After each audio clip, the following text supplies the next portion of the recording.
A major Medicaid fraud trial in Hennepin County is now canceled after the defendant disappeared. Authorities are searching for Abdirashid Said, charged for his role in an $11 million scheme.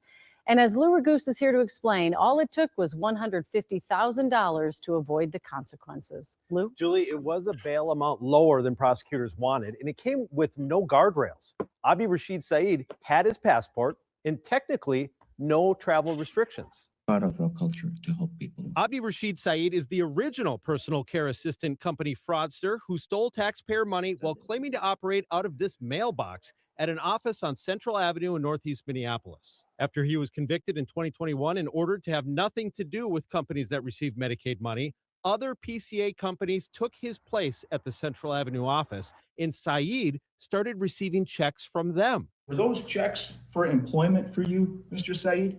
No. What were they for? Loans. At a probation violation hearing, Said claimed the checks were loans, including to pay back his restitution in the first fraud case. Investigators didn't buy it, and they charged Said, along with the owners of the other PCA companies, of racketeering, a conspiracy to steal $11 million of taxpayer money, uncovering text messages between them saying things like, "I'm going to overbill the hours." No, Your Honor. Our culture is we trust one another. Prosecutors also charged Said with perjury, and his trial Monday was set to be the crowning moment in the state's long investigation. But according to multiple sources, he has instead successfully fled the country. How? He had no travel restrictions. At a bail hearing after he was charged, prosecutors wanted to set bail at $1 million, but Judge Juan Hoyos gave Said two options: a $50,000 bond where he gives up his passport, or a $150,000 bond with no conditions. Said opted for the higher amount, and he kept his passport. Attorney General Keith Ellison in a statement saying, in part, "This is a deeply frustrating setback. However, I remain committed to doing everything I can to hold Said and the other Medicaid fraudsters accountable." Also in the statement, Ellison said that they're working with federal law enforcement to try to locate Said and bring him to justice. My sources tell me that they don't know what country Said ended up in. One last thing, Julie, I just in the last hour discovered a document that the Attorney General's office filed before that bail was set, where they warned that Said's family lives in Kenya, his wife and his kids, and they worried that he would try to run. I mean, I can just almost feel people at home shaking their head, pulling their hair out. Why were there no travel restrictions? And also, what is $150,000 to someone who's allegedly stolen millions? Right. Well, an unconditional bond means just that. There's no conditions on it. He could fly back and forth as much as he wants. I never knew they had unconditional bonds, like for cases like this, right? Yeah, that's crazy. Oh man, that's crazy. I started laughing when they said that he fled the country. He's gone.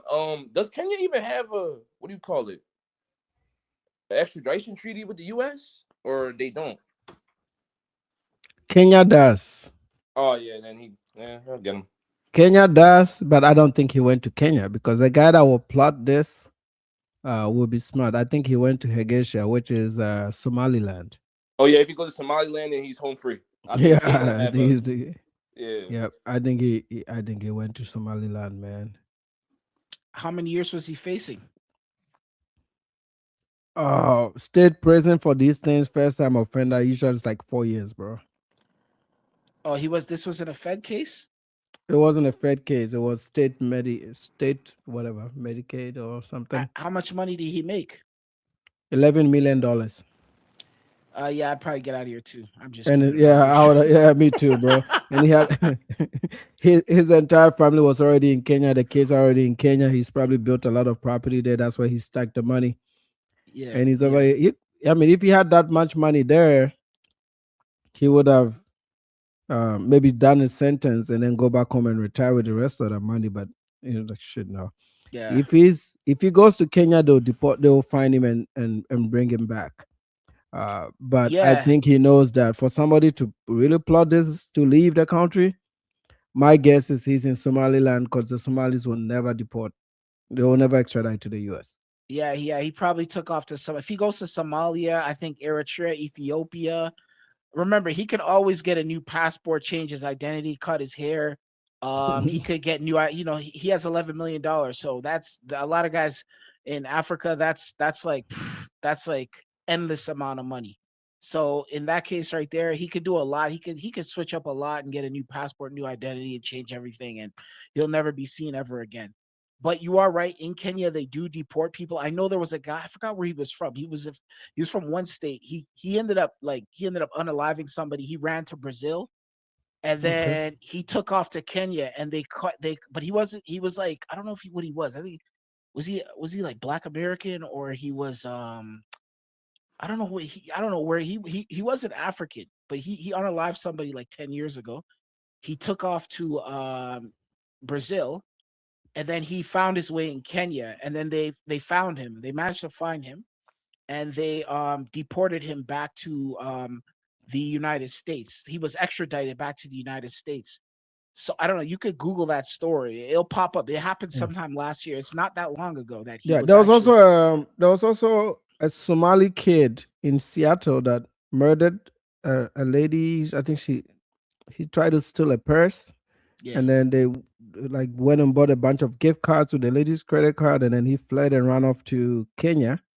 Yeah. And the FBI just went to Kenya and snatched him. They didn't even wait for Kenya to deport the guy. They just like Lillard snatched him out of there. So they have like a strong treaty over there in Kenya. So they'll extradite you if you try to go to Kenya. That is not the place to go and try to hide out, because they will find you. Especially a lot of these guys go to Nairobi and stuff like that because it's a city and whatnot. They'll track you, they'll track you and they'll get you. They'll get you good. If you're in the rural areas and whatnot, and you take your cell phone and you take your laptop and toss that away and pretty much start a whole new life, then they'll probably not find you. But if you're out there in the city, there's a high possibility they'll find you out there in Nairobi. yeah. Now the question is, though, why did they? If you who is gonna be responsible here? Is it a judge that screwed up by giving those two options for bond, or is it the state prosecutors' way of doing things? Because Minneapolis is some liberal ass place, right? Yeah, so it's probably most likely I would say it's probably the state prosecutor and whatnot. Like they didn't find him a flight risk, because a lot of these guys, some of them are like pretty much, let's be real, they're like, like NPCs, like non-player characters. Like they're not really saying anything. They don't have nothing really going on, and they wouldn't expect them to do anything. They don't have no criminal record. They don't have any type of any indication that this person might flee. But 4 years in the state penitentiary that's like hell for an African man. You know that, and I know that.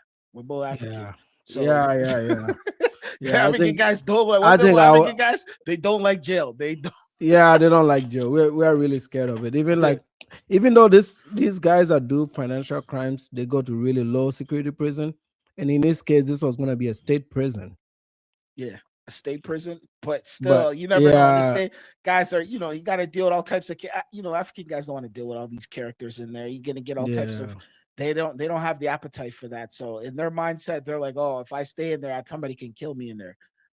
So I'm not here ready to join some car or something like that. So yeah, man, you just lay low, go live in like rural Ethiopia in the mountains. Who's gonna come look for you, bro? Nobody's coming. You can spend $100,000 or $100,000 on top-notch security in that village, and nobody will even know your family lives out there. Just send people to buy your stuff for you. He didn't murder anybody. I don't think they would even go for him. They wouldn't even.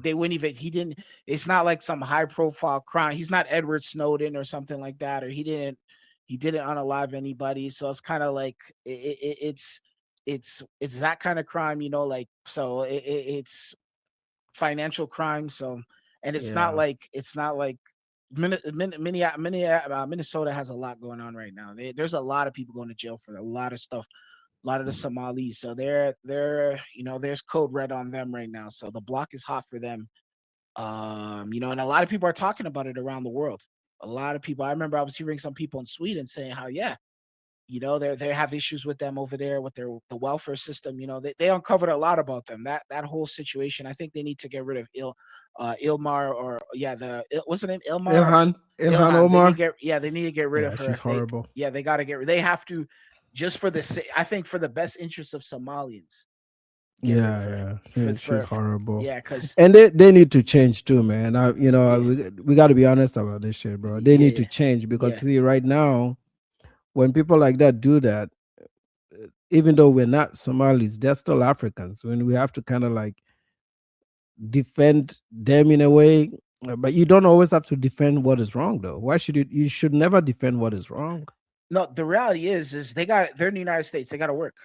Listen, I get it. You know, you guys have the welfare hustle and on Smash globally, internationally. You know, it doesn't matter where they live. They got it on Smash. That's what people they've been identifying. They have the highest levels of welfare, recipients globally in every country they step foot in when they have a huge population of them. So they got it. I understand they like to pop a bunch of children, but you got to work, man. You got to work, because at the end of the day, it's kind of like, it's not a good look. It's not a good look entering these countries and just trying to sit down and drive, just sit down and not be ambitious and not, there's greener pastures if you just go out there and be ambitious and get things done.